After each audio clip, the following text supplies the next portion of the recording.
परंतु मेरे हाथों हत्याएं होंगी माधव। मेरे कारण किसी के प्राण जाएंगे तो मेरे अंतर की करुणा का नाश नहीं हो जाएगा। और यदि धर्म का आधार करुणा है तो क्या मेरी आत्मा धर्मी नहीं हो जाएगी?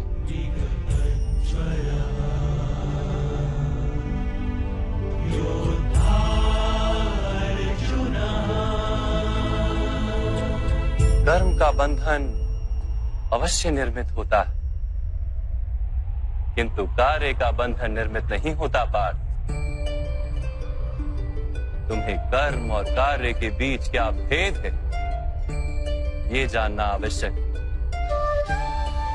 सभी कर्म कार्य, किंतु सभी कार्य कर्म नहीं। कर्म उस कार्य को कहते हैं जिसके साथ फल की आशा जुड़ी। मनुष्य जब भी सुख की, संपत्ति, प्रशंसा की आशा रखकर कोई कार्य करता है तो वो उस कार्य के फल से बंध जाता है। जब किसी कर्म को फल की आशा से किया जाए तो उसे सकाम कर्म योग कहते हैं, और जब किसी कर्म को बिना किसी फल की आशा से किया जाए तो उसे निष्काम कर्म योग कहते हैं। इसी कारण से उसे बार बार जन्म लेना पड़ता है। वास्तव में मनुष्य को कोई कर्म नहीं बांधता, उस कर्म से जुड़ी आशाएं उसे बांधती।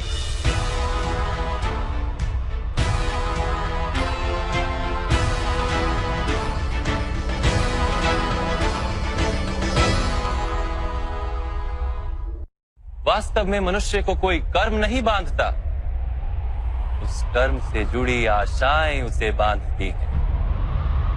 वो कैसे माधव? यदि इस युद्ध में तुम्हें विजय होने की आशा है तो पराजित होने पर तुम्हें भीषण दुख होगा, और वो दुख तुमसे कोई अन्य कार्य करवाएगा जिसके लिए तुम्हें दूसरा जन्म लेना पड़ेगा। और यदि तुम विजयी हुए तो तुम्हारा अहंकार बढ़ेगा, और वो अहंकार तुम्हें विश्व विजय के लिए प्रेरित करेगा, तुमसे हत्याएं करवाएगा और उसका पाप तुम्हें बांधेगा। विचार करो, यदि तुम्हें इस युद्ध में ना विजय का मोह और ना पराजय का भय, तो इस युद्ध के अंत में तुम्हें सुख प्राप्त होगा या दुख प्राप्त होगा? ना सुख माधव, ना ही दुख। अर्थात तुम्हारा सुख, दुख, हताशा, निराशा, अहंकार युद्ध के कारण नहीं है। युद्ध के साथ तुमने जो आशाएं बांधी हुई हैं, उसके कारण है। क्या ये सत्य नहीं है पार्थ?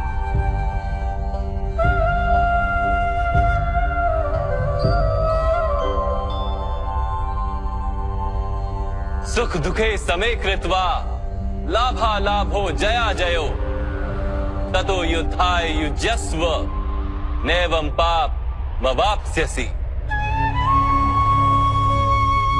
अर्थात सुख दुख को समान मानकर लाभ हानि जय पराजय का विचार किए बिना यदि तुम युद्ध करोगे कौन्तेय, तो तुम पाप के भागी नहीं बनोगे। इसी को कर्म योग कहते हैं। जो सांख्य का ज्ञान प्राप्त कर लेता है वो ये जान लेता है कि वो शरीर नहीं, केवल एक आत्मा है। शरीर के भोग और अनुभव तो केवल मृत्यु तक है, अर्थात वास्तविक नहीं, केवल माया है। उसके लिए कर्मयोगी बनना सरल हो जाता है। परंतु माधव,